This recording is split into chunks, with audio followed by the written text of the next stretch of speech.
All right, YouTube, you may know, probably many of you know, that Brazil is engulfed in chaos right now because their El Presidente, Dilma, who looks like, she looks like that weird canned meat that's like sort of tan on the bottom and then like a dark brown on the top. I'm not sure what the dish is called, but if you look at her head, she's got that big, ugly, like block looking hairstyle going on, and it's this brownish color, and then she's very sallow, very lightly tanned, and she just looks, her face looks like one of these sort of canned meats or a slab of ham or something. It's very unfortunate. Maybe if she was young and athletic looking, people would not be so pissed off at her because they'd be too busy fucking masturbating to her picture or something. But Dilma's a hideous person inside and out, so it probably wouldn't help her much. What basically has happened is that Dilma, who's corrupt as hell, probably embezzling millions of her own people's money because they've got a nationalized oil system through Petrobras. See, it's socialism. That's really the fundamental problem. I'll go more into that in a minute. Apparently, she's attempting to protect the former president, who's sort of her friend and mentor, Da Silva, by appointing him to the cabinet amidst, his own embezzlement scandal. Now, people were calling for Dilma to go the fuck away before she tried to make this appointment. I believe their judicial class just blocked the appointment as well, which is going to be interesting. But right now, the police are sparring with protesters. But I mean, when you got millions of protesters, what the fuck are you supposed to do? I don't think they're going to go anywhere unless you start shooting them, and then they might start shooting back. Oh, wait, it's a socialist nation. Nobody has any fucking self-defense rights. Well, you better start sharpening the sticks and preparing the nooses, because it looks like your military is not going to cooperate with you in ousting your socialist regime, which is what you really need to do. You're going to suffer a lot more down the road. If you think a few thousand of your fellow civilians getting shot by the police is bad, wait down the road when, several million of them starve and or flee into the jungle or something because things are so miserable. That's what socialism does. It's a continuous problem. It's like here. There are people here in the United States, the Brazilians and Venezuelans and others, people in these countries that have any common sense and self-decency at all. They probably find it very funny that a significant section, at least of the younger proportion of one of our political parties, is encouraging democratic socialism. It's the same thing. You look at the Nordic countries, they got rich, they got wealthy and powerful off of capitalism in an almost completely unbridled free market fashion, arguably more free market than the US for a while. That's what made them rich. That's the only reason they're even managing to sustain socialism right now. Because they had so much money, apparently they decided to start doling it out to people and building programs for them, more free school and medical care and stuff, and now they're beginning to run out of that money that they built up when they were capitalists. So it's going to be a problem in the next decade or so. You already see the problem arising in Sweden about population displacement. The socialism has made them weak and complacent and whiny, and now they just ask for more and more handouts.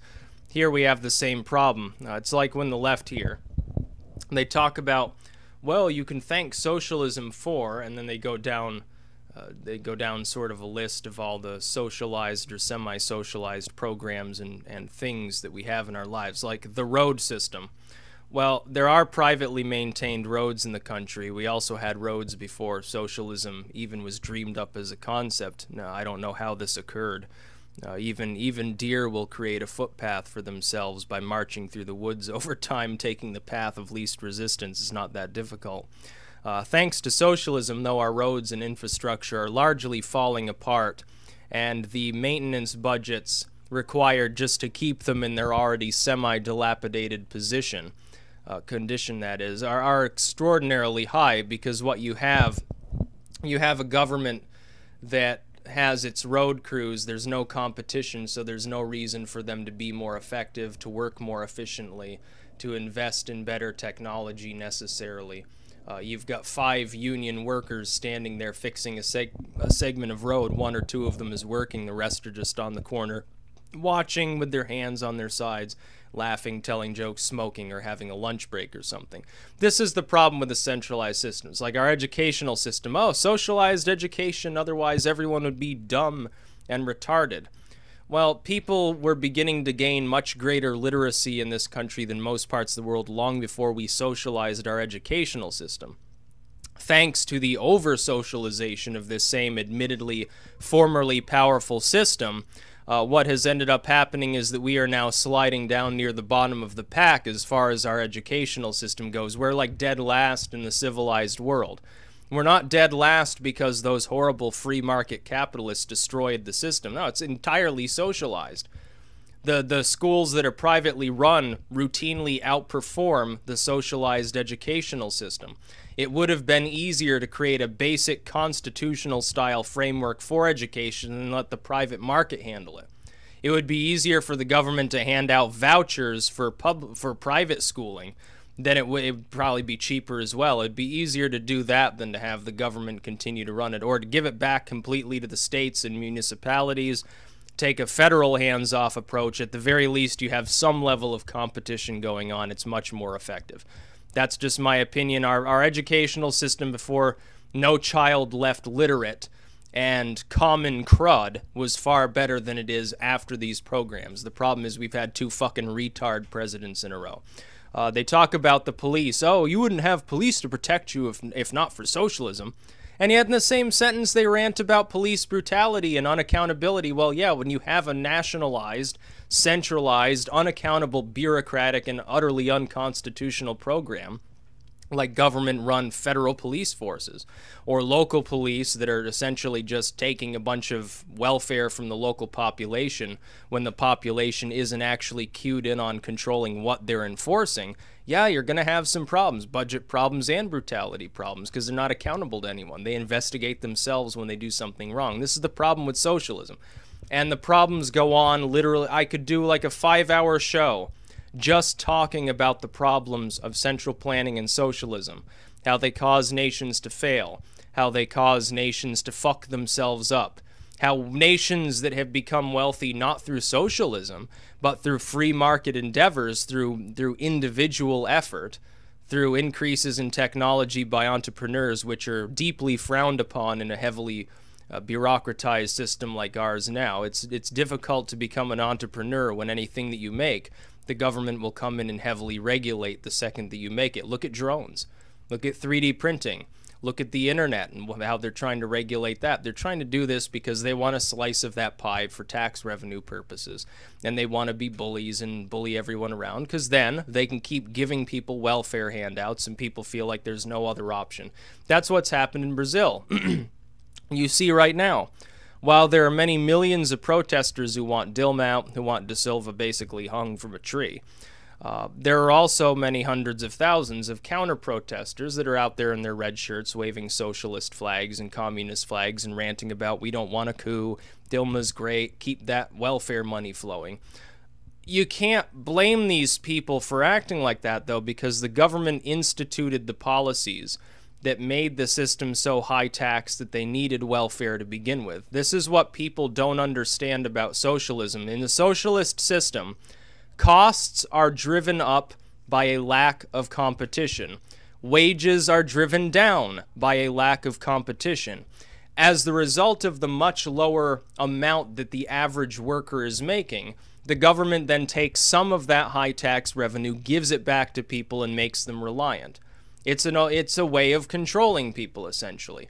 You inject actual free market capitalism back into the system, the wages will skyrocket, the price of goods will plummet like a rock. We've already used this system before in the past, at least on a fiscal basis, and it worked. And the second that the government was co-opted by corporations, socialism began. The socialist era was a reaction to the Gilded Age. The Gilded Age came about because of the intermixing of corporations and government. The intermixing didn't go away. They still have their lobbyists in government. You look at Petrobras, it's just a centralized system. It's a fully nationalized fuel system. Petrobras has a monopoly. It's just a monopolistic corporation that happens to have been nationalized. It's the only difference. The only difference between Walmart or any other massive corporation that no longer really experiences competition, because it's been protected by the government, and Petrobras is that Petrobras is just government property. They say, oh, on behalf of the workers, on behalf of the democratic people's red-shirted horde, we own this business to make sure that the revenue is fairly split. The problem is it doesn't work, because the amount of revenue you make while you're splitting it up amicably, the total amount of revenue, because there is no competition to increase technology, to drive wages up, to drive prices internally down, or to make things more efficient so you can compete on a world scale. Because of all of these shortcomings of a centrally planned system, you're not making as much. It's like the people of Venezuela. When the government of Venezuela talks to people on the street, says, we shouldn't be capitalistic because foreign entities will come in, build oil wells, and then they'll take a share of the profit, but that profit rightfully belongs to us. They are technically correct, but they're leaving out the other part of the equation. Yes, the foreign firm is going to siphon some of the productivity of that oil well, but the overall productivity in that open system is going to be many, many, many times higher. The people, even if you redistribute some of the proceeds, are still getting the same amount. It's just they pay less for the product, and for every other product, the economy's churning ahead. Their wages are going to be higher because there's actually competition in the system, and all of a sudden things begin to improve. This is what a government like that of Venezuela will never tell its people. They will tell them half of the equation. Oh, if the foreign firm or the capitalists or the ones that own foreign, better, more efficient means of production will siphon your wealth. Of course they will.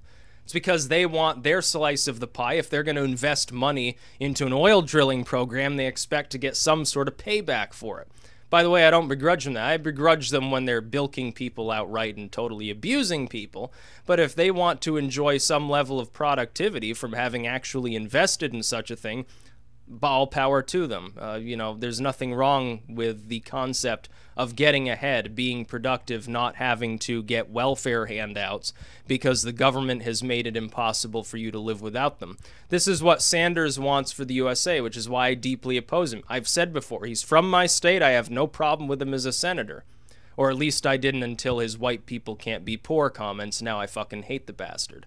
After that, it sort of goes sour for me. I don't give a fuck if he's the Ben and Jerry's candidate. And I hope he fucking fails. Hillary's about this, Hillary's just corrupt as all fuck. She's like a Dilma. Hillary honestly looks, acts, and speaks a lot like Dilma. Why would you vote for this bastard? These people are completely corrupt. They don't know how economics work. The thing is, they're promising people a few pennies more after stealing from those same people, including the poor. You think the poor aren't going to have to pay more under these programs? Of course they will.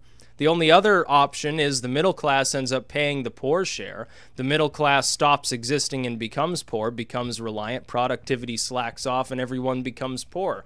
The problem with a communist or a socialist system is that when you have the everyone should be equal, or more equal at least than they are now, the only difference between socialism and communism, the communists want everyone to be equally poor, the socialists want people to be more equally poor. That's the only difference between the two at this point. We've got to oppose, if we want our nation to have any wealth and productivity at all, it makes more sense. Even if you have problems, you do have corruption, you do have abusive corporations, it is arguably preferable to the kind of bullshit that we've seen over and over in nations that are socialist. It's like you look at the southern African region, all the blood diamond mines and so forth. They mine gold, they mine minerals and stuff. I've seen a lot of people on the left look at those situations and say, capitalism destroyed these nations. Capitalist, colonialist, fucked everything up. Those are socialized, nationalized mining systems. That's what's fucking people up. The slave labor that you see there in fucking Angola or Botswana or some place like that, those are nationalized mines. The government has nationalized the production. That is why the wages are low. That's why they don't really care about the fucking workers. The workers are just pawns to them. They don't care how many low-level workers die. Neither does Dilma. Neither Hillary doesn't care, Sanders doesn't care. Sanders is a war hawk too. None of them care. You think Ted Cruz cares about the poor anymore? He doesn't know what it's like to be poor. He's never been poor. Donald Trump, for all of the good things that he said, which, you know, some of them are good, some are bad, he doesn't know what it's like to be poor either. He knows what it's like to be not quite as rich as like Silver Spoon Ted Cruz or Hillary Clinton, but at the same time, no, he's never been rock bottom. He's never been what you would consider working class, and that's really, you know, constant weakness of many candidates that are in politics. Bernie Sanders, nice privileged, Jewish privilege, I guess, nice privileged college student who didn't need to get a job till he was in his 40s, was never self-employed either. He was just a fucking volunteer who did a bunch of civil rights stuff. Commendable, maybe, I guess. There's nothing wrong with that, but, you know, he doesn't really know what it's like to be paycheck to paycheck or live in a family that's similar to that. He had all of his scholarships and income from the government, which is why he loves government so much. Now, the people of Brazil should continue taking to the streets, and my advice would be this. Because you don't have the right to keep and bear arms down there, unless you intend to sharpen some sticks and prepare some nooses, you're probably going to have to use the power of your wallets, go on strike, and crush the productivity of your own nation temporarily. In order to break up Petrobras, you shouldn't have any level of nationalization and centralization. Draw up a constitution explicitly prohibiting it, and pretty soon you'll be a lot more wealthy than you are now. You'd be more on par with the United... Really, Brazil has almost as many resources as the United States has. It's a massive nation. They've got an enormous proportion of arable land. Far more as a proportion of land area and population, they've got more than the United States has. They're a potential massive... I mean, they'd be on par with China as far as the production of food or something like that. You know, you got to protect the rainforest. You know, probably get more in tourist money if you do protect it, by the way. Probably one of the few things the socialists anywhere in South America have ever done that made any sense was like, yeah, you can't log off this patch of jungle. Yeah, that's okay. Other than that, you know, you should be focusing on getting the free market moving down there. Your wages will go up, your prices will go down. Break up any monopolies that are present there. Petrobras is an example of a government monopoly. We should be doing, by the way, the same here. If you want the U.S. economy to churn up ahead and start growing it at 6 or 7% at Chinese levels, and you don't want the problem of widespread unemployment and underemployment, and you don't want to have to worry about being able to pay for your military or Social Security, and you don't want to worry about foreign entities fucking with you because your economy is growing so massively they can't possibly compete, all you need to do is unfetter the free market. Get people so they're not reliant upon all this welfare. Nobody has a problem with taking care of people who are, you know, disabled and, you know, you can't walk or something, so you can't exactly do some of the jobs that other people can do. That's a totally different issue. But when we begin giving all these handouts to people for being poor, we have done that instead of getting them better jobs. There used to be a much more expansive proportion of the population that was in the middle class. Also, costs used to be a lot lower. Somebody making 20 grand a year back in the 90s may not have been sitting pretty, may not have been considered middle class, but they could certainly afford their fucking groceries. Now, forget about it. There's really no way that they can do that. I consider myself extremely fortunate that I'm able to drive a significant amount of revenue by editing books from the Renaissance and stuff. I'm building up quite a large sum of passive income in so doing, but I'm not stupid enough to pretend that 20 or 30 years down the line, the amount that I'm making now won't be worth less than half of what it is now, because inflation is not being controlled, and that's likely to be the case, which is why I'm working so hard. I'm well aware of that fact. The government's pissing away your productivity, and it's doing it time and time again. Little by little, it's boiling the frog to do that. It wants Bernie Sanders and Hillary and all these others. They want us to be like Brazil, or they want us to be like Venezuela, or they want us to be like Putin's Russia. I disagree. I don't think that's what we need to do at all. I think we need to bring back the real free market, which served us well in the past when it was in operation. In cases where it began to slow down or have problems, they were all cases in which the free market was either fettered or it was defeated by corporate tyranny, which corporatism is also not capitalism, and I don't think many people realize that. The Republicans certainly don't.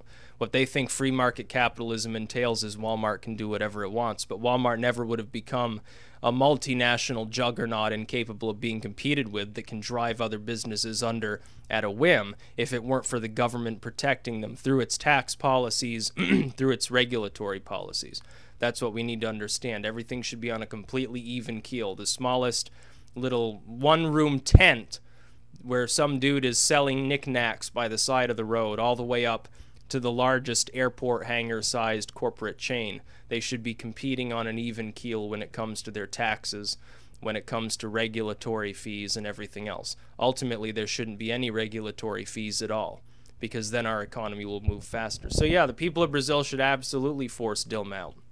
And if the government, the judiciary, or the military there refuses, then you should take to arms, if necessary to do so, to defend your livelihood. Nobody has a responsibility to watch their entire nation get plowed under by a bunch of fucking communists.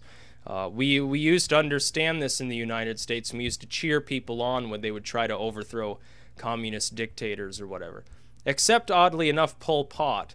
You'd think that would have been one of the more no-brainer situations. You know, he's building his palace on a pile of human skulls. I think we should condemn him. No, they actually recognized him as the legitimate leader of Cambodia for some time.